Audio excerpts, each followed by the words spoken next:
ये आकाशवाणी रायपुर है। छत्तीसगढ़ी समाचार बुलेटिन के संग स्मिता शर्मा के जय जोहार। प्रदेश में त्रिस्तरीय पंचायत चुनाव के अंतिम चरण बर आज करीबन सबो जगह शांतिपूर्ण ढंग ले मतदान होइस। माओवाद प्रभावित क्षेत्र मन में बिहनिया 6:45 ले मंझनिया 2 बजे तक वोट डारे गिस। वहीं सामान्य क्षेत्र में बिहनिया 7 बजे ले मंझनिया 3 बजे तक मतदान होइस। ए चरण में 39,251 पद बर 1,08,000 ले ज्यादा उम्मीदवार मन ह मैदान में हावय। प्रदेश के 27 ठन जिला के 4,289 ग्राम पंचायत मन म मतदान बर 10,805 मतदान केन्द्र बनाए गे रिहिस। एमा ले 3,132 संवेदनशील अउ 1,069 मतदान केन्द्र मन ह अति संवेदनशील रिहिन।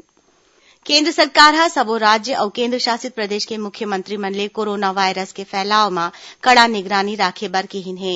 केंद्रीय स्वास्थ्य मंत्री डॉक्टर हर्षवर्धन ह बताइन कि सरकार स्थिति म नजर राखे हे। ओमन बताइन कि सावधानी राखत थाईलैंड अउ सिंगापुर ले भारत अवैया यात्री मन उपर घलो नजर राखे गे हे।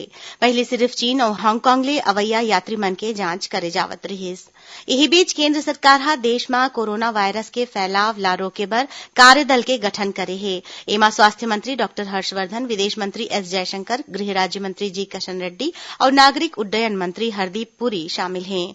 ओती केरल में कोरोना वायरस के तीसरा मामला के पुष्टि होए हे।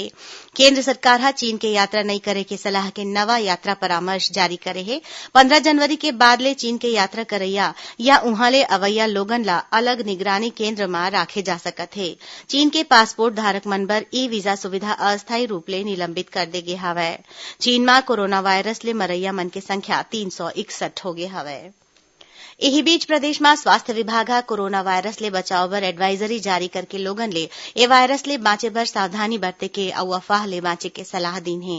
प्रशासन ह एहतियात के तौर म रायपुर के स्वामी विवेकानंद विमानतल म विदेश ले अवैया लोगन के जांच बर स्कैनर लगाए के अउ जांच केंद्र बनाए के निर्देश दीन हे। प्रदेश में समाज कल्याण विभाग में करोड़ों रूपया के कथित घोटाला के मामला में आरोपी बनाए गए कुछ एक बड़े अधिकारी मन ह सुप्रीम कोर्ट में विशेष पुनर्विचार याचिका दाखिल करीन हे। खबर के मुताबिक छत्तीसगढ़ उच्च न्यायालय ह ए मामला में सीबीआई ला ए सबो आरोपी अधिकारी मन के खिलाफ एफआईआर दर्ज करे के निर्देश दीन हे। ये अधिकारी मन के कहना हवय कि एफआईआर दर्ज करे के आदेश दे के पहिली ओमन ला कोनो नोटिस नहीं मिले रिहिस। संगठन के क्रियाकलाप में उनकर कोनो भूमिका नहीं रिहिस। अधिकारी मन के वकील ह ए बात में सवाल उठाइन है कि पाछू सरकार ह माने है कि ए मामला में गड़बड़ी होही त कोनो कार्रवाई काबर नहीं करेगिस। ओती ए मामला में आरोपी बनाए गे पूर्व आईएएस बीएल अग्रवाल ह आज छत्तीसगढ़ उच्च न्यायालय में फैसला करे के समीक्षा करे बर आवेदन दीन हे। मुख्य न्यायाधीश ह आवेदन ला ले लीन हे। प्रदेश में मौसम एक घांव फेर बदल गे हवय। राजधानी रायपुर संघरा राजनांदगांव अउ कतकोन जिला में बरसा होए के खबर मिले हे। मौसम विभाग ह अवैया 24 घंटा के दौरान प्रदेश के कई हिस्सा में बरसा के अलर्ट जारी करे हे। मौसम विज्ञानी एचपी चंद्रा ह बताइन कि अवैया 24 घंटा के दौरान प्रदेश के उत्तरी अउ दक्षिणी हिस्सा के कुछ एक इलाका में हल्का ले मध्या बरसा होए के संग कुछ एक जगह में करा घलो गिर सकत हे।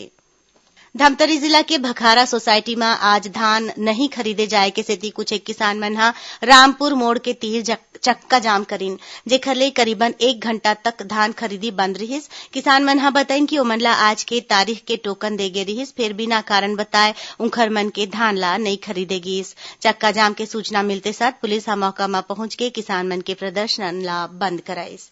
अब थोरकुन समाचार सार म कांकेर जिला के अंतागढ़ थाना क्षेत्र के नवागांव में आज सीमा सुरक्षा बल के एक झन आरक्षक ह ड्यूटी के दौरान अपन इंसास राइफल ले खुदेच ला गोली मार के आत्महत्या कर लिस। नागरिक आपूर्ति निगम नान घोटाला मामला के जांच करत आर्थिक अपराध अन्वेषण ब्यूरो ईओडब्ल्यू ह आज रायपुर में नान के तत्कालीन महाप्रबंधक कौशलेंद्र सिंह ले पूछताछ करीन। अंतर्राष्ट्रीय कैंसर दिवस में काली 4 जनवरी के सूरजपुर में जिला चिकित्सालय और सब्बो विकासखंड में स्वास्थ्य शिविर लगाए जाही। जिला देखत कलेक्टर दीपक सोनी ह आज एक ठन जन जागरूकता रथ ला हरा झंडा दिखा के रवाना करीन। और रायपुर जिला के डुमरतराई में पाछू रतिहा एक ठन शराब दुकान के तारा तोड़ के अज्ञात चोर मन ह तिजोरी लेके फरार हो गिन।